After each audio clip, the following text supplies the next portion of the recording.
ಬರ್ಬೋದೇನೋ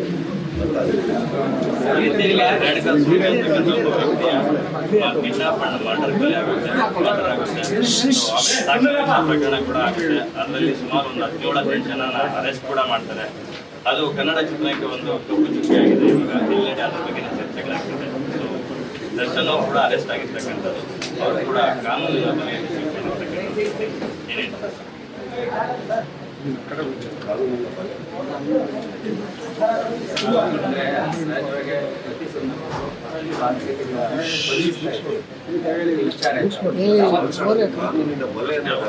ಕಾನೂನಿನ ಬಲೆ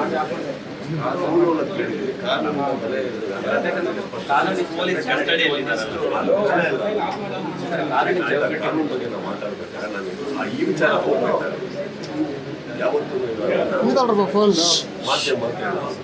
ಮಾಧ್ಯಮದ ಬಲೆ ತಪ್ಪಾಗಲ್ಲ.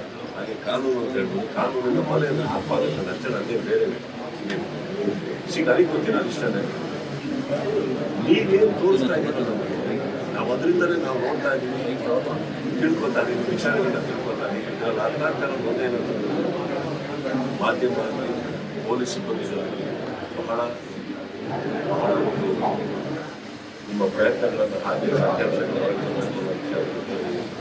ತುಂಬ ಗೌರವಿಸಬೇಕಾಗುತ್ತದೆ. ತುಂಬ ಕೆಲಸ ಮಾಡ್ತೀವಿ, ಅದನ್ನು ಎರಡನೇ ಮಾತೇ.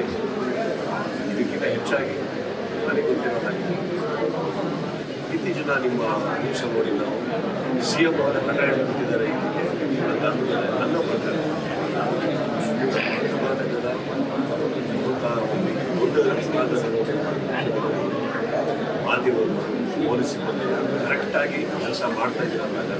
ನನಗೆ ಬೇಕಾಗಿರೋದೊಬ್ಬ ನಾವು ಸಹ ಕಾಮನ್ ಮ್ಯಾನ್ ಆಗಿ ಸಿಗುವಾಗ ಕಲಾವಿದರ ಹೆಸರಾದರೆ ಇನ್ನೊಬ್ಬರ ಹೆಸರು ನನಗೆ ಬರೋದೇನಂತ ನಾವು ಅವ್ರ ಪರ ಇವ್ರ ಪರ ಅಂತ ಮಾತಾಡೋದು ತಪ್ಪಾಗುತ್ತೆ, ವಿರುದ್ಧವಾಗಿ ಮಾತಾಡೋದು ತಪ್ಪಾಗುತ್ತೆ.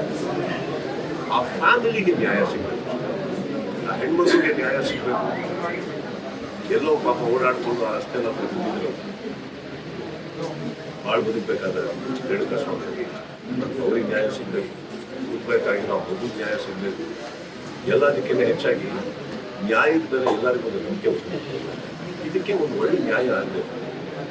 ಇಷ್ಟು ಹೇಳಬಲ್ಲೇ ಹೊರತು ನಮಗೆ ನೀವು ತೋರಿಸಿರೋದು ನಮ್ಗೆ ಹೊರತು ಏನು ನಾವು ನೋಡ್ತೀವಿ. ಈಗ ಆ್ಯಕ್ಚುಲಿ ಪ್ರತಿಯೊಂದು ನಮಗೇನು ವಿಚಾರ ಗೊತ್ತಿಲ್ಲ, ನಾವೇನು ಸ್ಟೇಷನ್ ಒಳಗಿಲ್ಲ, ನಾವೇನು ಯಾವ ಸ್ಥಳದಲ್ಲಿ ಏನು ತೋರಿಸ್ತಾ ಇದ್ದೀವಿ, ಏನು ನೋಡ್ತಾ ಇದ್ದೀವಿ, ಭಾಳ ಸ್ಪಷ್ಟತೆ ಹೇಳ್ತಾ ಇದ್ದೀವಿ. Of course everybody's heart goes out to that family and not only that family.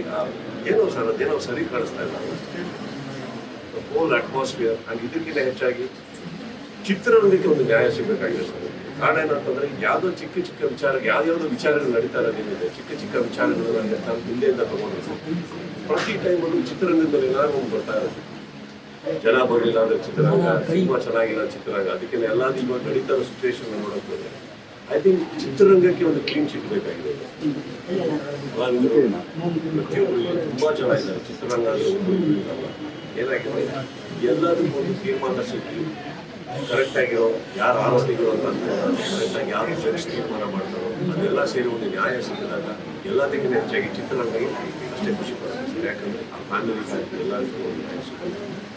Sir, ಈಗ ಚಿತ್ರರಂಗದಲ್ಲಿ ಒಂದು ಅಲೆ ಎದ್ದಿದೆ. ಅಂದ್ರೆ ಚಿತ್ರರಂಗದಿಂದ ದರ್ಶನ್ ಅವರ ಸಿನಿಮಾ ರಿಲೀಸ್ ಮಾಡಬಾರ್ದು ಮತ್ತೆ ಅವರು ಮುಂದಿನ ಅಂದ್ರೆ ಈ ಕೇಸ್ ಆದ ಬಳಿಕ ಬೇರೆ ಯಾವುದೇ ಸಿನಿಮಾಗಳಲ್ಲಿ ನಟಿಸಬಾರ್ದು ಅಂತಕ್ಕಂಥದ್ದು ಒಂದು ಅಲೆ ಇದೆ.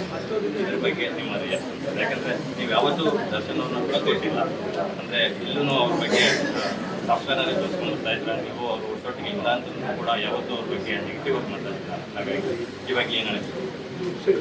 ಯಾರು ಹೇಳ್ತೀವಿ ಕೇಳಿ, ನಾವು ಯಾರು ಕಾನೂನಲ್ಲ, ನಾವು ನಾಗಾಗಿ ಮಾಡೋಕ್ಕಾಗಲ್ಲ. ನೀವು ಹೇಳಿರೋದ್ರಲ್ಲಿ ಏನಂದ್ರೆ ಈ ಕೇಸಿಂದ ಹೊರಗಡೆ ಬಂದರೆ ಅಂತ ಹೇಳ್ತೀವಿ. ಕೇಸಿಂದ ಹೊರಗಡೆ ಬಂದರೆ ನಿಮಗೆ ಬ್ಯಾನ್ ಅನ್ನೋದು ಬರೋದೇ ಇಲ್ಲ, ಬಂದಿಲ್ಲ ಅಂದರೆ ಬ್ಯಾನ್ ಅನ್ನೋದು ಬರೋದೇ ಇಲ್ಲ.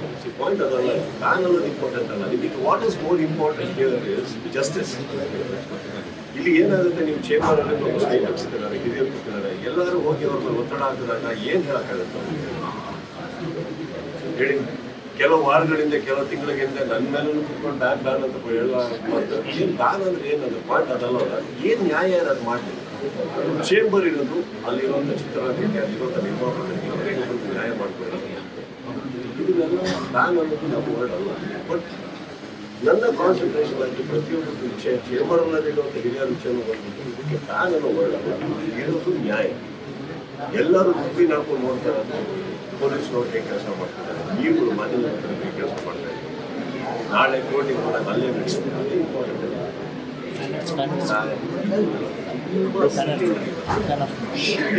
ನಮ್ಮೆಲ್ಲರಿಗಿಂತ ನೋವು ಪಡೆದಂಥ ವ್ಯಕ್ತಿಗಳು ಕುಟುಂಬದ ಹೊರಗಡೆ ಇದ್ದಾರೆ, ಕಾನ್ಸಂಟ್ರೇಷನ್ ಜನರು ಕೂಡ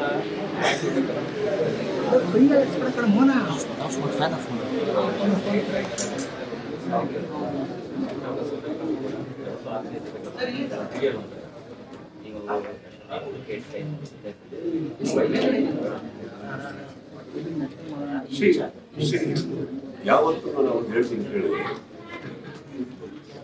ನಾವು ಕೆಲವು ಟೈಮ್ ಆಸ್ಪತ್ರೆಗೆ ಹೋದಾಗಲೂ ಏನೋ ನೋವು ನಾವು ಬೇಡ್ಕೊಂಡು ಹೋಗೋದಲ್ಲ ಆಗಲಿ ಅಷ್ಟೇ. ಆಗದೆ ಇರಲಿ ಅಂತ ನಾವು ರಿಪೋರ್ಟ್ ಬಂದಾಗ ಅದಲ್ಲ ಖುಷಿ ಆಗಿದೆ ಅಂತ ಬಂದಾಗ ಏನು ಮಾಡ್ಬೇಕು, ಟ್ರೀಟ್ಮೆಂಟ್ ನಾನು ಇವಾಗ ಜಸ್ಟಿಸ್ ಬೇರೆ, ಫ್ರೆಂಡ್ಶಿಪ್ ಬೇರೆ, ರಿಲೇಷನ್ಶಿಪ್ ಬೇರೆ. ನಾನು ಯಾವತ್ತಿಂದ ಯಾರ ಬಗ್ಗೆ ಏನು ಮಾತಾಡೋದು ನನಗೆ ಬೇಕಾಗಿದೆ. ಚಿತ್ರರಂಗದಲ್ಲಿ ಅಂತಂದ್ರೆ ಚಿತ್ರರಂಗ ನಾನು ಸೇರ್ಪಡಾಗಿರೋದ್ರಿಂದ ಚಿತ್ರರಂಗದಲ್ಲಿ ಕಪ್ಪು ಚಿಕ್ಕೆ ಬರೋದು ನಮಗೂ ಇಂಟ್ರೆಸ್ಟ್ ಇಲ್ಲ, ನಮ್ಗೆ ಇಷ್ಟ ಇಲ್ಲ. ಇಲ್ಲಿ ತುಂಬಾ ಜನ ಸೇರಿ ತ್ಯಾಗಗಳನ್ನ ಮಾಡಿ ದುಡ್ದಿದ್ದಕ್ಕೆ ಕನ್ನಡ ಚಿತ್ರರಂಗ ಇವತ್ತು ಬಂದಿದೆ. ಎಷ್ಟೋ ವರ್ಷಗಳ ಇತಿಹಾಸ ಇದೆ, ಯಾವುದೋ ಒಂದರಿಂದ ಹೆಸರಾಗ ತಪ್ಪಾಗುತ್ತೆ. ಅದಕ್ಕೆ ನಮ್ಗೆಲ್ಲ ನ್ಯಾಯ ಸಿಗ್ಲಿಕ್ಕಿರುತ್ತೀವಿ. ನಿಮ್ಮಷ್ಟೇ ಖುಷಿ ನಾವು ಪಡ್ತೀವಿ. ಅಕಸ್ಮಾತ್ ಆರೋಪಿ ಯಾರು ಅಂತ ಹೇಳೋದಕ್ಕೆ ಜಡ್ಜ್ ಅಂತ ಒಬ್ರು ಕೂತ್ಕೊಳ್ತಾರೆ, ಅದಕ್ಕೆ ನಾವು ತಲೆ ಬಾಗ್ಬೇಕಾಗುತ್ತೆ. ಕರೆಕ್ಟ್. ಇಲ್ಲಿ ಕೂತ್ಕೊಂಡು ನಾವು ಜಡ್ಜ್ ಮಾಡೋದ್ರಲ್ಲಿ ನಮ್ಮ ಚಳುವಳಿ ಇಲ್ಲಿ ನನಗೆ ಗೊತ್ತಿರೋದು ನನ್ನ ಕಣ್ಮುಂದೆ ಬರೋದೆ ಆ ಫ್ಯಾಮಿಲಿ ಬರುತ್ತೆ. ಸೊ ಎಲ್ಲೋ ಒಂಥರ ನಮಗೆ ಗೊತ್ತಿರೋದು ಯಾಕೆ 100% ಯಾರು ಇವಾಗ ಇವರೇ ಅವರೇ ಅಂತ ಹೇಳೋದಕ್ಕೆ ನೀವೇ ಅವ್ರನ್ನ. ಸರ್, ಇಡೀ ಕರ್ನಾಟಕ ಸುದೀಪ್ ಅವರನ್ನ ಅಭಿನಯ ಚಕ್ರವರ್ತಿ ಅಂತ ತುಂಬಾ ಪ್ರೀತಿಯಿಂದ ಗೌರವದಿಂದ ಕಾಣುತ್ತೆ. ಬಿಕಾಸ್ ಆಫ್ ನೀವು ಮಾಡಿದಂಥ ಸಿನಿಮಾಗಳು, ನಿಮ್ಮ ನಡೆ ನುಡಿ ಎಲ್ಲವೂ ಒಂದು ಮ್ಯಾಟರ್ ಆಗುತ್ತೆ. ಆದರೆ when it comes to proximity, ನಿಮಗೆ ಚಿತ್ರದುರ್ಗ ಅಂದಾಗ ಸ್ವಲ್ಪ ಮನಸ್ಸಿಗೆ ಹತ್ತಿರವಾದಂಥ ಪ್ರದೇಶ. ನೀವು ಸಾಕಷ್ಟು ಸಾಮಾಜಿಕ ಕಾರ್ಯಗಳನ್ನು ಅಲ್ಲಿ ಮಾಡಿದ್ದೀರಾ. ಹಾಗಾಗಿ ಚಿತ್ರದುರ್ಗದ ಮೂಲದ ವ್ಯಕ್ತಿಗಳು ತೀರ್ಕೊಂಡಿದ್ದಾರೆ. ಸೊ ಅವ್ರ ಫ್ಯಾಮಿಲಿಗೆ ಏನಿದೆ ಸಾಕಷ್ಟು ಮನೆಯಲ್ಲಿ ಒಂದು ಜೀವ ಹುಟ್ಟಿತು ಇಲ್ಲ ಒಂದು ಜೀವ ಹೋಯ್ತು ಅಂದಾಗ ಇಂಥ ಊರಲ್ಲಿ ಹುಟ್ಟಿದ್ರೆ ಮಾತ್ರ ಅದನ್ನು ಜಾಸ್ತಿ ಸಂಭ್ರಮಿಸ್ತೀವಿ, ಇಲ್ಲ ಇಂಥ ಊರಲ್ಲಿ ಮಾತ್ರ ಹೋಯ್ತು ಅಂದ್ರೆ ಅದನ್ನು ಜಾಸ್ತಿ ದುಃಖ ವ್ಯಕ್ತಪಡ್ತೀವಿ. ಕರ್ನಾಟಕದ ಮೂಲೆ ಮೂಲೆ ಮೂಲೆ ನಾನೇ ಸೇರ್ತೀನಿ ಅವ್ರನ್ನ ಮಾಡಕ್ತಾರೆ. ಮೊನ್ನೆ ಅಷ್ಟೇ ಒಂದು ಊರಲ್ಲಿ ಹೋದಾಗ ನಾನು ಹೇಳಿದೆ, ಅವರು ತುಳುನಾಡು ಬೇಕಾದ್ರೆ ನಾನೇ ಪ್ರೀತಿಯಿಂದ ಹೇಳಿದ್ದಲ್ಲ ಸರ್, ನಮ್ಗೆ ಹೊರಗಡೆ ಮಾಡ್ಬಿಟ್ರಲ್ಲ. ಹಾಗಲ್ಲ ಸರ್, ಚಿತ್ರದುರ್ಗ ಊರಾಗ್ಲಿ, ಶಿವಮೊಗ್ಗ ಊರಾಗ್ಲಿ, ಪ್ರತಿಯೊಂದು ಕರ್ನಾಟಕದಲ್ಲಿರೋ ಊರು ನಮ್ಮ ಪ್ರೀತಿಯಾದಂಥ ಸ್ಥಳ ಇರ್ಬೋದು. ಆದರೆ ಕರ್ನಾಟಕದಲ್ಲಿ ಹುಟ್ಟಿರುವಂಥ ಪ್ರತಿಯೊಬ್ಬ ವ್ಯಕ್ತಿನೂ ಕನ್ನಡಿಗ ಆದ್ಮೇಲೆ ಅವ್ರಿಗೆ ಅರ್ಥನೇ ಆಗ್ತದೆ. ಅವ್ರಿಗೆ ಅನ್ಯಾಯ ಆಗಿದ್ಮೇಲೆ ಯಾವ ಊರು ಅಂತ ನೋಡೋಕ್ಕಾಗಲ್ಲ ಸರ್. ಪ್ರತಿ ಊರಲ್ಲಿ ಯಾರೇ ಆಗಿದ್ರು ಅವ್ರಿಗೆ ನ್ಯಾಯ ಸಿಗಬೇಕು ಅಂತ ನಮ್ಮ ಆಸೆ. ಸರ್, ಕೊನೆಯದಾಗಿ ಪಬ್ಲಿಕ್ ಲೈಫಲ್ಲಿ ಇರ್ತಕ್ಕಂತಹ ಸೆಲೆಬ್ರಿಟಿಗಳು, ಎಸ್ಪೆಷಲಿ ದೊಡ್ಡವರು ಅನ್ಸ್ಕೊಂಡವರು ತುಂಬಾ ಜಾಗರೂಕವಾಗಿರ್ಬೇಕಾಗುತ್ತೆ. ಅವ್ರು ಏನೇ ಒಂದು ಸ್ಟೆಪ್ ಹಾಕಿದ್ರು ಅವ್ರನ್ನ ಸಾಕಷ್ಟು ಜನ ನೋಡ್ತಾ ಇರ್ತಕ್ಕಂಥ ಕಣ್ಣುಗಳಿರ್ತದೆ, ಲಕ್ಷಾಂತರ ಕಣ್ಣುಗಳು, ಕೋಟ್ಯಾಂತರ ಕಣ್ಣುಗಳು. ಸೊ ಈ ನಿಟ್ಟಿನಲ್ಲಿ ಒಂದಷ್ಟು ಜನಕ್ಕೆ ಒಂದು ಕಿವಿ ಮಾತು ಹೇಳೋದು ಸರ್. ಅದಕ್ಕೆ ನಾನು ತುಂಬ ಚಿಕ್ಕವನು ಸರ್. ನಾನೇ ಡೈಲಿ ಬೆಳಗಾದ್ರೆ ತಪ್ಪು ಮಾಡ್ತಾ ಇರ್ತೀನಿ, ಮನೆ ಬಯಸ್ಬಿಟ್ಟಿರ್ತೀನಿ.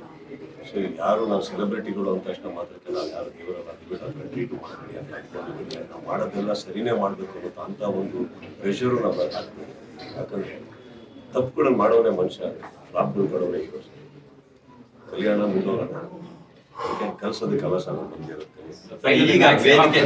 ಈಗ ವೇದಿಕೆ ಮೇಲೆ ಕಾರ್ತಿಕ್ ಬಗ್ಗೆ ಒಂದು ಒಳ್ಳೆ ಕಿವಿ ಮಾತು ಹೇಳ್ತಾರೆ, ಹೀರೋಗಳು ಆಗಬಾರ್ದು ಅಂತ. ಹೀರೋ ಆಗಬಾರ್ದು ಅಂತ ಹೇಳಿಲ್ಲ, ಹೀರೋ ಆಗಿ ಫೈನಲ್ ಚಿತ್ರೋದ್ಯಮ ಏನ್ ನಿರು ತಗೋಬೇಕು ಅಂತ ನಿಮ್ಗೆ ಅನ್ಸುತ್ತೆ ಸರ್? ಚಿತ್ರೋದ್ಯಮಕ್ಕೆ ಏನ್ ನಿಲುವು ತಗೊಂತೀರ ಅಂತ ದಯವಿಟ್ಟು ಕೇಳ್ಬೇಡಿ. ತಗೊಂಡಾಗೆಲ್ಲ ನಾವೆಲ್ಲರೂ ಎಷ್ಟು ಜೋಕ್ಸ್ ಆಗಿದೀವಿ ಅಂದ್ರೆ, ಯಾರೋ ಒಬ್ರು ಬರ್ತಾರೆ ನಮಗೆ ಸಿಕ್ಕಾಪಟ್ಟೆ ಹೊಡಿತಾ ಇದಾರೆ ಇವರು ಮನೆಯಲ್ಲಿ ಅಂತ ಹೇಳ್ಬಿಟ್ಟು ಇನ್ನೊಬ್ರು ಮನೆಗೆ ಹೋಗ್ತಾರೆ, ಅವರಿಗೆ ಸಪೋರ್ಟ್ ಕೇಳ್ತಾರೆ, ಅವ್ರಿಗೆ ಸಪೋರ್ಟ್ ಮಾಡ್ತಾರೆ. ಫೈನಲ್ ಆಗಿ ಅವರಿಬ್ರು ಒಂದಾಗ್ತಾರೆ, ಸಪೋರ್ಟ್ ಮಾಡಿದವ್ರು ಗೂಗಲ್ ತರ ಕಾಣಿಸ್ತಾರೆ. ಪಾಠ ಮುಗೀತು. ನಾವೇನ್ ಮಾಡ್ಬೇಕು, ಮನೆಗೆ ಹೋಗ್ಬೇಕು, ಚಾನಲ್ ಆನ್ ಮಾಡ್ಕೊಳ್ಬೇಕು, ನೀವು ನ್ಯೂಸ್ ನೋಡ್ತಾ ಇರ್ಬೇಕು, ಏನೇನ್ ಹೇಳ್ತಾ ಇದ್ರ ಅಂತ ನೋಡ್ಬಿಟ್ಟು ನಾವ್ ಏನೇನ್ ಮಾಡಬಾರ್ದು ಅಂತ ಕಲಿತಾ ಇರ್ಬೇಕು. ಇಂಥದ್ರಲ್ಲಿ ನಿಲುವು ಬೇಡ. ಸರ್, ಈ ಹಿಂದೆ ನಟ ಜಗ್ಗೇಶ್ ಅವರನ್ನ ಬ್ಯಾನ್ ಮಾಡಿದಾಗ ಅಣ್ಣ ಅವರು ಒಂದು ಮಾತು ಹೇಳಿದ್ದಾರೆ, ದಯವಿಟ್ಟು ಚಿತ್ರರಂಗದಲ್ಲಿ ಬ್ಯಾನ್ ಏನೇ ಇದ್ರು ಮಾತುಕತೆ ಇಲ್ಲೇ ಅಣ್ಣವ್ರು ಹೇಳಿದ್ರು ಪರವಾಗಿಲ್ಲ, ವಿರುದ್ಧವಾಗಿ ಮಾತಾಡುವಷ್ಟು ನಾನು ಆಕ್ಚುಲಿ ಹುಟ್ಟೇ ಇಲ್ಲ. ಜಗ್ಗೇಶ್ ಅವರು ನಮ್ಮ ಸಹೋದರರು, ಅವ್ರಿಗೆ ನಮ್ಕಿನ ಚೆನ್ನಾಗಿ ತಿಳುವಳಿಕೆ ಇದೆ. ಅಂಡ್ ಇನ್ನೊಂದು ಬ್ಯಾಡ್ದಿ ಜಾಗದಲ್ಲಿ ಕೈ ಹಾಕಿದ್ರೆ ಏನ್ ಮಾತಾಡ್ಬೇಕು, ಹೆಂಗೆ ಎಸ್ಕೇಪ್ ಆಗ್ಬೇಕು ಅಂತ ಅವ್ರಿಗೆ ನನ್ಕಿನ ಚೆನ್ನಾಗಿ ಗೊತ್ತಿದೆ. ಸೊ ಇದರಲ್ಲಿ ನಾನು ಬಹಳ ಮುಗ್ಧ. ಈ ಬಿಟ್ರೆ ಮನೆಗೆ ಹೋಗ್ತೀನಿ. ಈಗಷ್ಟು ಹೇಳಿದಲ್ಲಪ್ಪ, ನೀವು ಮಾತೆ ಕೇಳಿಸ್ಕೊಳ್ಳಲ್ಲ.